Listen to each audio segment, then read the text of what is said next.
Welcome back to the Big Saturday Show. As a sea of men and women in blue pay tribute to fallen NYPD Officer Jason Rivera, anger is mounting among many of them over the soft-on-crime policies responsible for the violence against police. Officer Rivera's widow also calling out New York District Attorney Bragg for his policies at her husband's funeral. Bragg releasing a statement during the funeral, reading in part, "Violence against police officers will never be tolerated. My office will vigorously prosecute cases of violence against police and work to prevent senseless acts like this from ever happening again." So that is the statement from the district attorney. But Tyrus, you look at the footage of the thousands of police officers standing shoulder to shoulder outside for hours yesterday. It felt like a turning point, didn't it? It's not just a turning point, and I get really, please forgive me, I get so emotional about this because he was 22 years old. This brother was one of the good ones. This is the one that this is the police officer that you hope for. This is the one you want that shows up at your door to protect you and help you. And he was gunned down, and they talk about we're going to prosecute to the fullest extent. It's not about the prosecutions. It's not about the court trials. It's about protecting our officers when they're out there, giving them the things that they need, having more officers on the street. It just breaks my heart. Every time I look at this kid, he was just promoted to first grade detective. You know, he's 22 years old. He was a star, and he's gone. And the best you can come up with is we're going to prosecute to the fullest of our. What about we're going to put more police on the street? We're going to protect our officers. We're going to get things going. We're going to make, when you do things against police officers, there is no bail. You know, there is, we just not, it's so hard to even put into words sometimes. I'm literally, every time I look at this young man's face, my eyes water up because we always want to talk about the bad ones. And we always want to just go after them and talk about all police are bad. His young life was snatched away.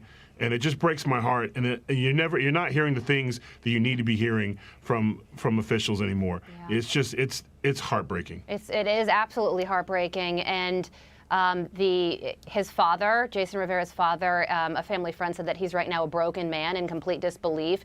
And one of his childhood friends said that he was always smiling, like you said, truly one of the good guys, and described him as the baby brother of the block. So it seems like a tight-knit community that he lived in, and every single one of their lives will forever be changed.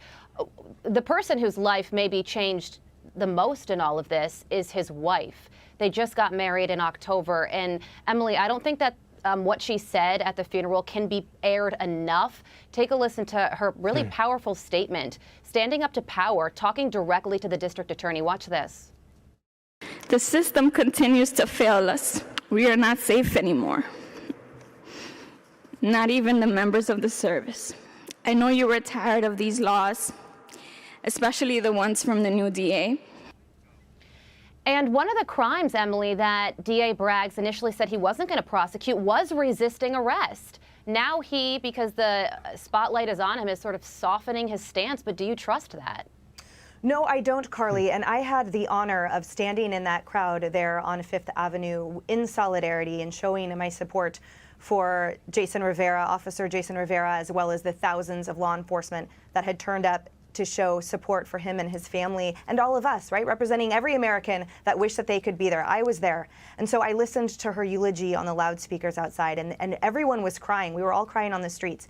And we all started clapping in the church and outside when she said, DA Bragg, I hope you are listening to me. And for him to say we're doing all we can to work to prevent senseless acts like this from happening again, I don't know what that means. Because what that takes is preventing recidivism. What that takes is not reclassifying crimes from felonies to misdemeanors, so that you can keep these guys in jail. It means not letting them out on these notions of bail reform that have real effects. We know there's a 16-year-old right now loose on the streets who was charged with shooting a cop.